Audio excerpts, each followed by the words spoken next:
Muy buenas a todos, mi nombre es Martín Cholas, este es un video para Vimanas TV y en este video vamos a hablar sobre quién fue el verdadero padre de Jesús. No podemos ir al tema de lleno porque es esencial poder poner en contexto otras cuestiones para poder llegar puntualmente a la conclusión de por qué o de quién era el padre de Jesús verdadero y no el que nos cuenta la historia oficial. Así que vamos ya directamente a la historia para no perder más tiempo. El Mesías debía tener sangre de Vica o Arónica. José no tenía mucha importancia en la Biblia, por eso tampoco es como que no se lo nombra mucho, o no hay mucho sobre su historia. Pero como decíamos, si José sería el padre de Jesús, José no tenía sangre pura. Si bien José era un personaje importante del Sanedrín, era sacerdote, no tenía la simiente de David. Bueno, otro dato importante es que José y María, la diferencia de edad que es muy importante tener en cuenta, es que José tenía 90 años y María tenía 15. María tenía sangre pura, o sea que no podía elegir su pareja, porque no querían romper este linaje de sangre davídica o arónica. O sea que la pareja de María debía tener sangre davídica o arónica. Lo que se hacía en este caso, María debía permanecer recluida en el templo hasta la edad núbil, cuando tenía edad de quedar embarazada. Los sacerdotes del templo decidían con quién debía procrear y quién debía ser el padre de sus hijos, para mantener, como decíamos, limpia la descendencia de Aarón y de David, que mantuviera pura la descendencia, tenga la sangre pura. Herodes el Grande era un rey bueno para los hebreos, pero con un detalle: este no era hebreo, era árabe, por lo tanto no era tomado como un rey puro. También se sabía que estaba puesto por Roma para que crean que tenían un rey judío. Por supuesto, Herodes era manejado por Roma. ¿Y por qué lo nombramos? Porque a Herodes le gustaban las chicas jóvenes. Tengamos en cuenta entonces que como decíamos, María estaba en edad núbil, virgen y con 15 años. Entonces el Sanedrín sabe que la tiene que proteger. Para ello se designa un protector, y acá es donde José entra en la historia. Cuando María ya tuvo su primera menstruación y ya podía reproducir, le tenían que buscar a quien debía fecundarla. Como dijimos, había que elegir a alguien con sangre davídica o sangre arónica. Para los hebreos, a los 15 años las mujeres debían tener su primer hijo, y ni hablar de no tener hijos, no, porque estaba muy mal visto. Entonces decíamos que había que ponerle al tutor o alguien que la cuide hasta que se encuentre quién sería que fecunda a María. Había que cuidarla, importantísimo, del rey, que le gustaban las muchachitas jóvenes y vírgenes. Entonces, para seguir su tutor, lo que se hacía es soltar palomas entre los sacerdotes, y donde las palomas se posaban, se encargaría de cuidar a María. El que sale elegido justamente es José, y José le pidió a Simón Zacarías, al sumo sacerdote de ese momento, que considerara la situación, por favor, de tener que cuidar a la muchachita. Claro, él tenía 90 años y la niña 15. Entonces Simón le contesta muy claro: Dios o afuera. O sea, que es decir, que tenía que cumplir con lo que había pasado. Debía llevarse a María bajo su cuidado. José termina accediendo porque con 90 años no iba a echar a perder, por decirlo de alguna manera, su carrera como sacerdote. María tenía sangre purísima, tenía sangre siria, fenicia, hitita y hebrea. Era la unión de las diferentes tribus de Israel. Y lo más importante es que tenía sangre davídica y sangre arónica en un mismo cuerpo. Por eso María es tan importante.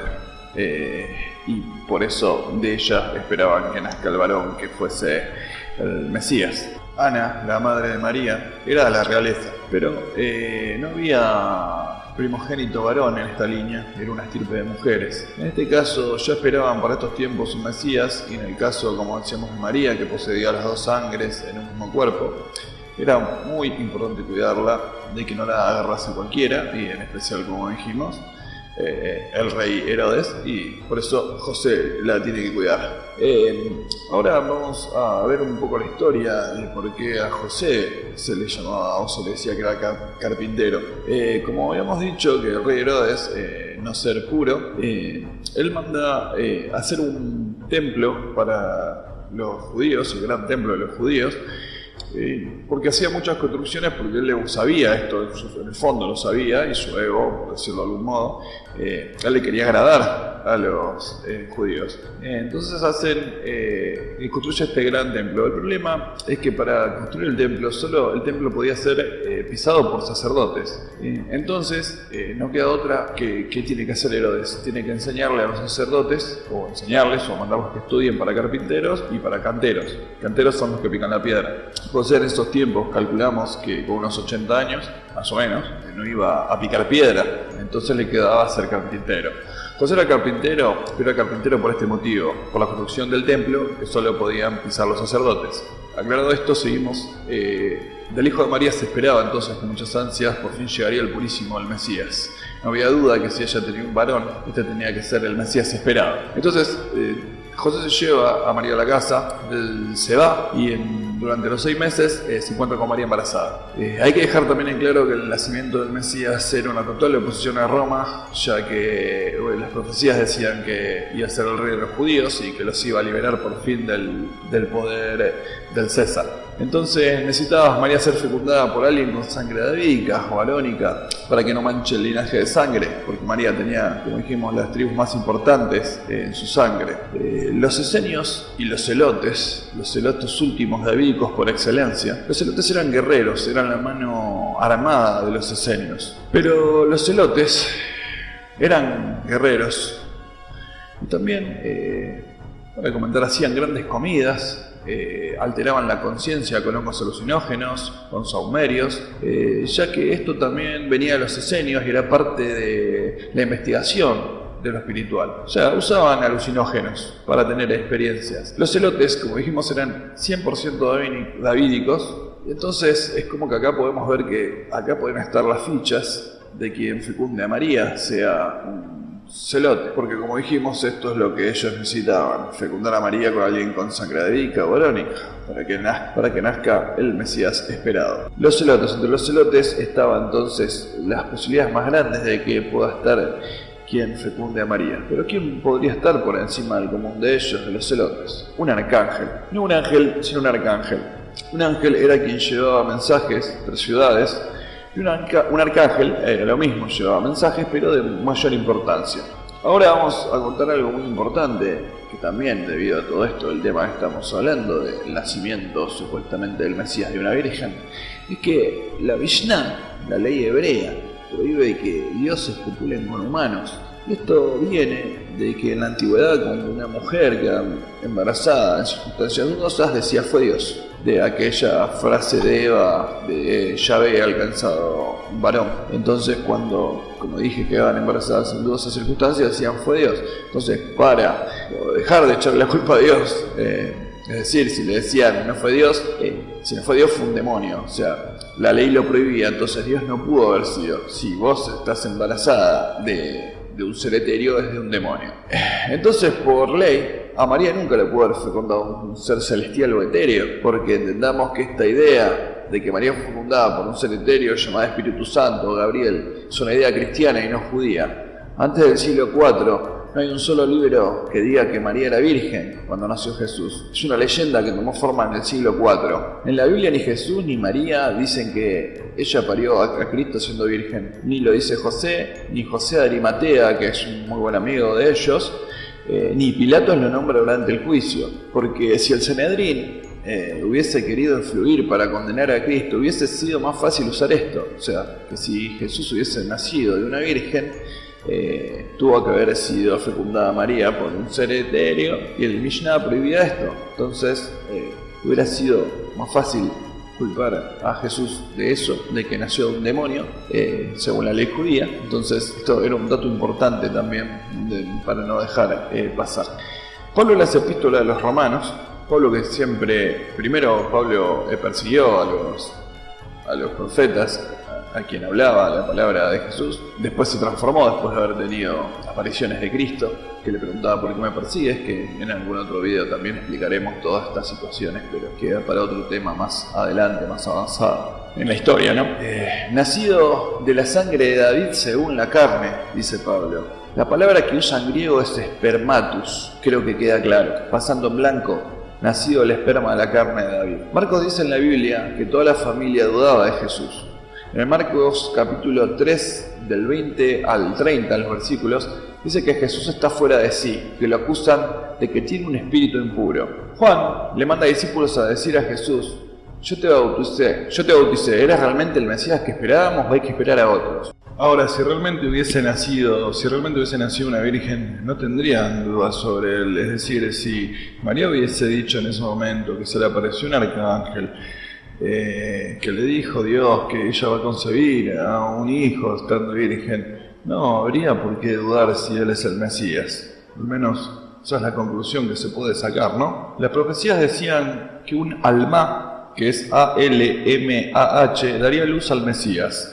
En la versión hebrea de la Biblia se utiliza la palabra alma, que significa mujer joven, y no tiene ninguna acepción ni relación con la virginidad, para la cual se debería haber utilizado la palabra betulá, que es B larga E-T-H-U-L-A-H. Entonces, esto es claro que es para competir con otras cuestiones religiosas. La semejanza se tradujo a doncella virgen, cuando en realidad iba a ser doncella joven, o joven doncella, o mujer joven. En Hechos 19:1-3, Pablo le pregunta a los discípulos si Juan el Bautista bautiza por medio del Espíritu Santo. Y le responden como: ¿qué es eso? Que no conocían el Espíritu Santo. Pablo en Efeseo: aconteció que entre tanto que Apolos estaba en Corinto, Pablo, después de recorrer las regiones superiores, vino a Efeseo y hallando a ciertos discípulos les dijo: ¿recibisteis el Espíritu Santo como cuando creísteis? Y ellos le dijeron: ni siquiera hemos oído si hay Espíritu Santo. Entonces dijo: ¿en qué pues fuisteis bautizados? Ellos dijeron: en el bautismo de Juan. O sea que claramente que el Espíritu Santo no sabían lo que era. Es increíble la similitud de características de nacidos un 25 de diciembre, nacidos de una madre virgen, nacidos en una caverna o cámara subterránea, que llevaron una vida de duro trabajo para la humanidad, que se les denominaba dadores de luz, curadores, mediadores, salvadores y libertadores. También que descendieron al infierno submundo y que resucitaron de entre los muertos. Y fundaron comuniones entre santos e iglesias donde los discípulos deben entrar por medio de la comunión.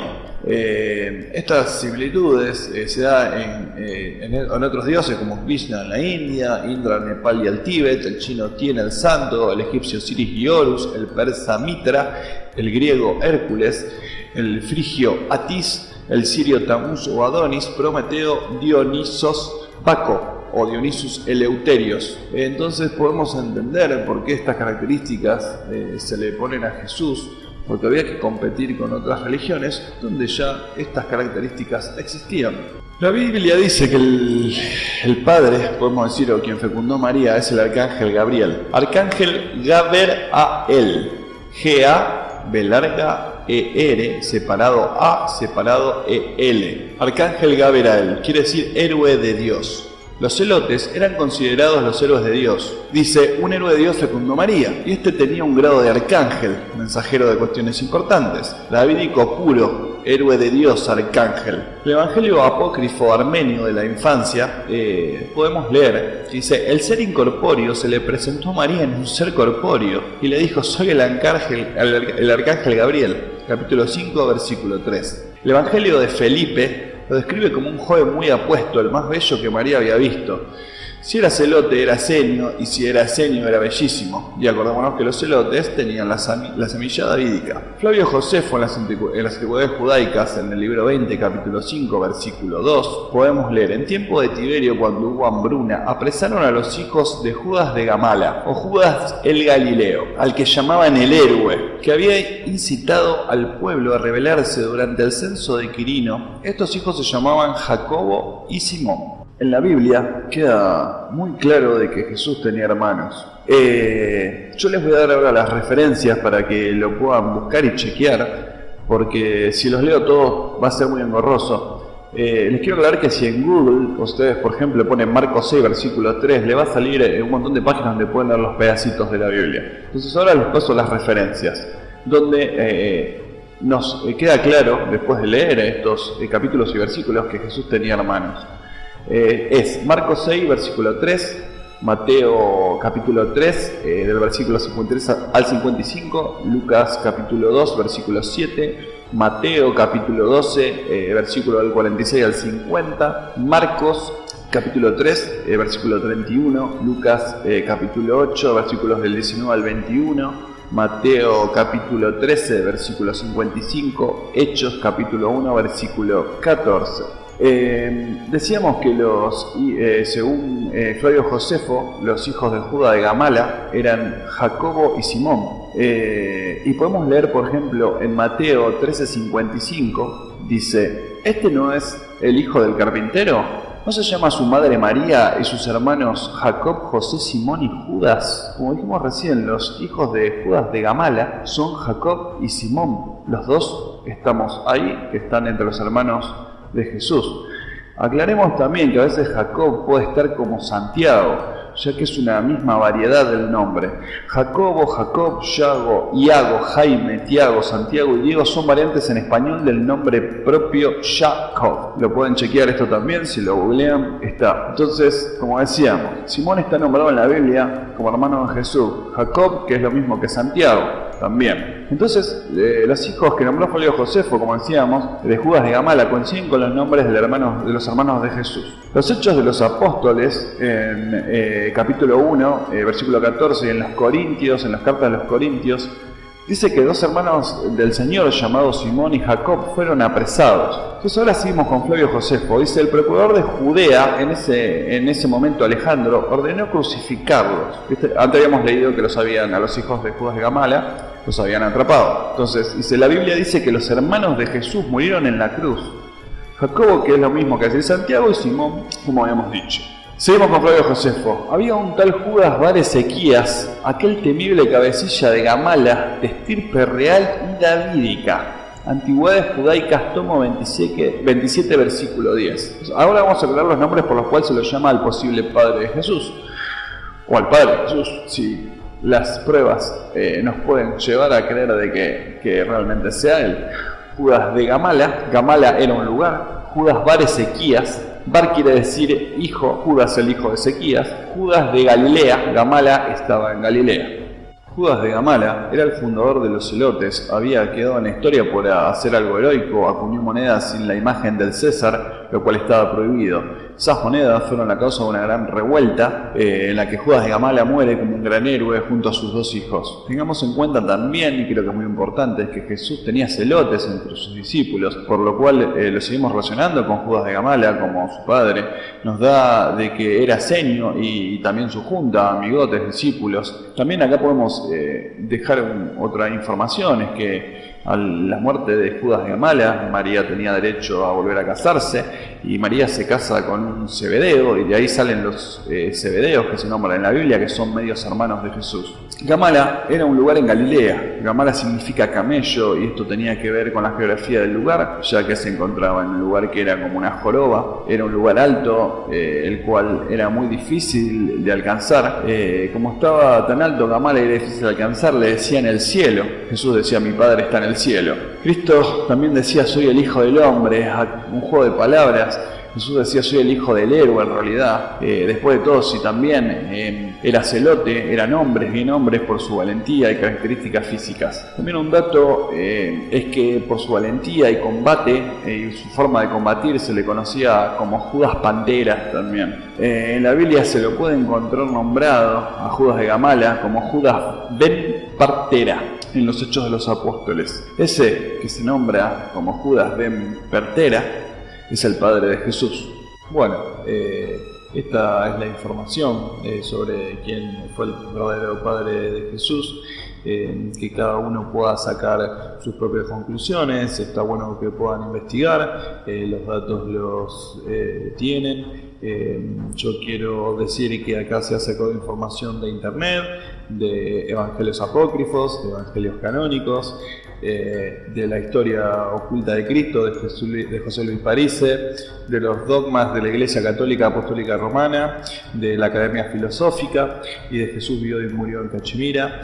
Y bueno, como dije, otras fuentes de internet, buscando, ustedes podrán investigar y verán que también con las fuentes que le he dicho son las más fuertes, más datos que hay en internet, pueden buscar y chequear las dudas que les surjan o tengan. Bueno, espero que les haya sido de interés y este video llega a su fin. Así que muchas gracias por haberlo visto, escuchado. Mi nombre es Martín Cholas. Este fue un video para Bimanas TV. Muchísimas gracias.